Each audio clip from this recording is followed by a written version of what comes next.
ಸ್ನೇಹಿತರೆ, ನೀವೆಲ್ಲ ದೊಡ್ಡ ಕನ್ಸು ಕಾಣ್ತಾ ಇದ್ರೆ, ದೊಡ್ಡ ಕೆಲಸ ಮಾಡ್ಬೇಕು ಅಂತಿದ್ರೆ, ಹಿಮಾಲಯ ಪರ್ವತನ ಹತ್ತಬೇಕು ಅಂತಿದ್ರೆ ಅದು ದೊಡ್ಡದಲ್ಲ. ನಿಮಗೆ ಆರಂಭದ ಭಯ, ಶುರು ಮಾಡ್ಲಿಕ್ಕೇನೆ ಭಯ. ಉದಾಹರಣೆಗೆ ನೀವು ಯೋಗ ಮಾಡ್ಬೇಕು ಅಂತ ಹೇಳಿದ್ರೆ ಯೋಗ ಮ್ಯಾಟ್ ಹಾಕೋದು ತುಂಬಾ ಮುಖ್ಯ. 2 minutes ರೂಲ್ಸ್ ಅಂತ ಹೇಳ್ತಾರೆ James clear the atomic habits book ಅಲ್ಲಿ. 2 ನಿಮಿಷ ಏನಪ್ಪಾ ಅಂತ ಹೇಳಿದ್ರೆ 5 ಕಿಲೋಮೀಟರ್ ವಾಕ್ ಮಾಡಬೇಕು ಅಂತ ಹೇಳಿದ್ರೆ ಇವತ್ತೇ 5 ಕಿಲೋಮೀಟರ್ ಅವಶ್ಯಕತೆ ಇಲ್ಲ. ನಿಮ್ಮ ಬ್ರೈನ್ ನ ನೀವು ಟ್ಯೂನ್ ಮಾಡ್ಕೊಂಡು ಇವತ್ತು ಶೂ ಮತ್ತೆ ಟ್ರ್ಯಾಕ್ ಶೂಟ್ ಮಾತ್ರ ಪಕ್ಕ ಇಡಿ.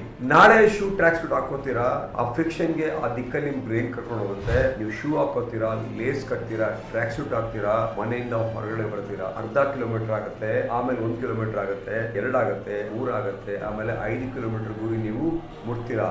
ಇದು ಒಂದೇ ದಿನದಲ್ಲಿ ಆಗಲ್ಲ. Rome was not built in a day ಅಂದಂಗೆ ಒಂದು ಸಾಧನೆ ಮಾಡ್ಬೇಕಾದ್ರೆ ಅದರದ್ದೇ ಆದ ಒಂದು ಟೈಮ್ ಫ್ರೇಮ್ ಇರುತ್ತೆ. ಆ ಫ್ರೇಮ್ ಅಲ್ಲಿ ನಾವು ಸಾಧನೆನ ಮಾಡ್ಬೇಕಾಗತ್ತೆ. ಆ ಸಾಧನೆ ಮಾಡ್ಬೇಕಾದ್ರೆ 2 minutes ಪ್ರತಿದಿನ ನೀವು ಪುಸ್ತಕ ಓದ್ಬೇಕಾ, ಪಕ್ಕ ಎತ್ತಿಡಿ. ರಾತ್ರಿ ಮಲಗಬೇಕಾದ್ರೆ ನೆಕ್ಸ್ಟ್ ಡೇ ಕೈಯಲ್ಲಿ ಹಿಡಿದು 2 ನಿಮಿಷ ಹೋಗ್ತೀರಾ, ಹಾಗೆ 2 ನಿಮಿಷ ಆಗುತ್ತೆ, 4 ನಿಮಿಷ ಆಗುತ್ತೆ, 4 ನಿಮಿಷ ಆಗುತ್ತೆ. ಅದೇ ಥರ ಕನ್ಸಿಸ್ಟೆಂಟ್ ಆಗುತ್ತೆ. ಅದೇ ರೀತಿ 2 ನಿಮಿಷ ಯೋಗ ಮಾಡಿ, 2 ನಿಮಿಷ ಪುಸ್ತಕ ಓದಿ, 2 ನಿಮಿಷ ವಾಕ್ ಮಾಡಿ. ನಿಮ್ಮ ಜೀವನದಲ್ಲಿ ಕನ್ಸಿಸ್ಟೆಂಟ್ ಆಗಿ ಈ ಕೆಲಸ ಮಾಡ್ತಾ ಇದ್ರೆ ಸಾಧನೆ ಮಾಡೇ ಮಾಡ್ತೀರಾ. ಧನ್ಯವಾದಗಳು. ನಾನು ನಿಮ್ಮ doctor Parameshwar CM, bike specialist ಮತ್ತು ಗಟ್ ಸ್ಪೆಷಲಿಸ್ಟ್.